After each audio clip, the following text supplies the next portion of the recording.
এই দেশে হিন্দুদের উপরে যেভাবে বর্বরতা এবং প্রতারণা চলছে, ইতিহাস সাক্ষী আছে।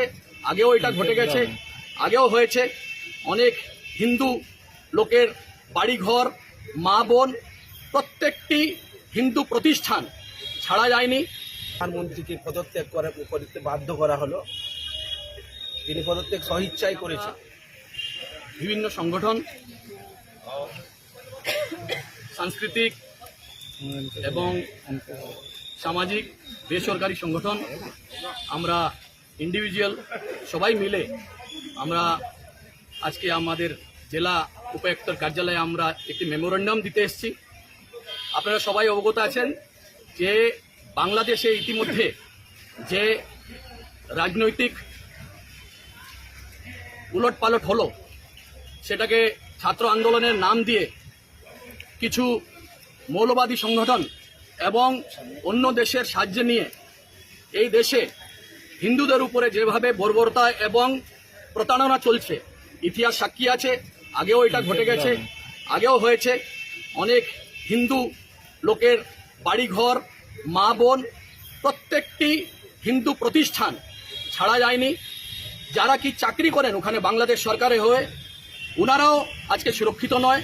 আমার একজন আত্মীয় রয়েছেন, উনি কালেক্টর পোস্টে আছেন, কিন্তু উনি আজকে বিগত কয়েকদিন ধরে উনি ঘর থেকে বেরোতে পারছেন না। সিলেটে আছেন উনি।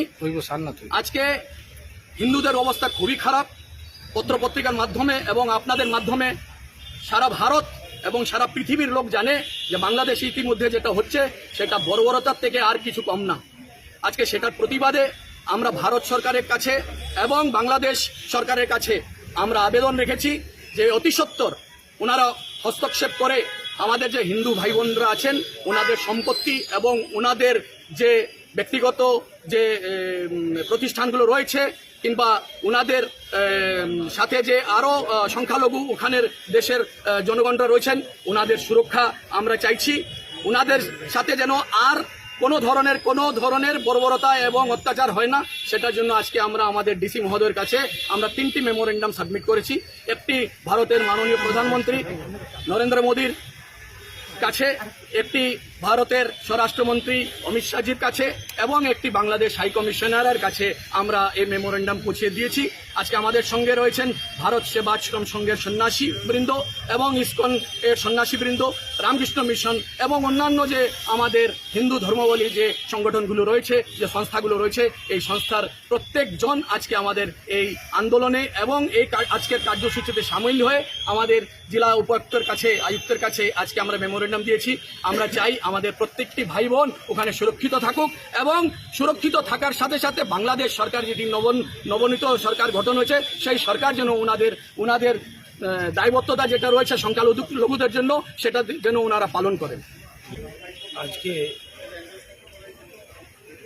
লজ্জার বিষয়, বাংলাদেশে যে তাদের প্রধানমন্ত্রীকে পদত্যাগ করতে বাধ্য করা হলো। তিনি পদত্যাগ স্বইচ্ছায় করেছেন, করে তিনি দেশ ছেড়ে চলে গেছেন। তারপরে তো তারা যে ছাত্র আন্দোলন হচ্ছিল সেই ছাত্র আন্দোলন থেমে যাওয়ার কথা। ছাত্র আন্দোলন থেমে যাওয়ার নামে সেখানে এমন অত্যাচার শুরু হয়েছে যে হিন্দুদের উপর চরম অত্যাচার।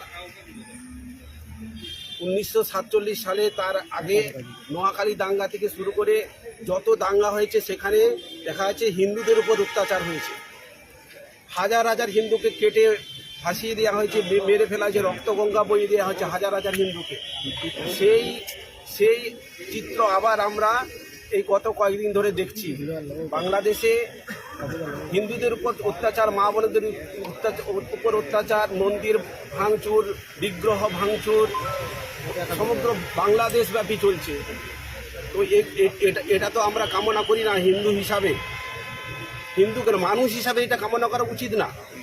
আমরা যদি মানবিকতা বোধ থাকে, আমরা যদি মানব ধর্মের মানুষকে, কোনো ধর্ম না মানি, মানব ধর্মকে যদি মানি, এরকম মানুষকে এরকম হিংস্রভাবে হত্যা করা, অত্যাচার করা, তার বিশ্বাস যে ধর্ম, সে ধর্মের উপর আঘাত আনা, যেসব বিগ্রহ যাদের উপর আস্থা করে যে ধর্ম দাঁড়িয়ে আছে হিন্দু ধর্ম সেই বিগ্রহগুলোকে চূর্ণ বিচূর্ণ করা, মন্দির ভাঙা, ধর্মগুরুদের উপর অত্যাচার করা সমগ্র বাংলাদেশব্যাপী চলছে।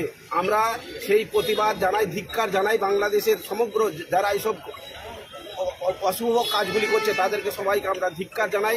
এগুলো অবিলম্বে বন্ধ করুন, তা নাহলে আমরা এখন মেমোরেন্ডাম দিয়ে এলাম ডিসি সাহেবের কাছে শিলচর। এখন আমরা বৃহত্তর আন্দোলনে পরবর্তীকালে আমরা নামবো। গোটা ভারতবর্ষব্যাপী হিন্দুরা জাগবে। বাংলাদেশ এই দিক দিয়ে সাবধান হতে হবে তাদেরকে, তাদের শান্ত হয়ে যাক। আগে যেমন সুন্দর বাংলা ছিল, বাংলা আমাদের ভারতবর্ষ এক হয়ে কি সুন্দর একটা মেলবন্ধন তৈরি হয়েছিল সমদিক দিক দিয়ে, ট্রেন দিয়ে, বাস দিয়ে, উড়ান দিয়ে সমদিক দিয়ে মেলবন্ধন সৃষ্টি হয়েছিল। সেই মেলবন্ধনটা পূর্ণ হচ্ছে। আমরা চাই না, আমরা চাই সবাই মিলেমিশে একসাথে থাকবো। আমাদের এই কাছাড় কত সুন্দর, এখানে হিন্দু মুসলিম সব আছে, আমরা সবাই একসাথে রয়েছি। আমরা চাই বাংলাদেশে হিন্দু মুসলিম একসাথে থাকবে, আমাদের ভারতবর্ষের সাথে যে মেলবন্ধন সেটা সুন্দরভাবে তৈরি হবে, এটাই আমাদের কামনা।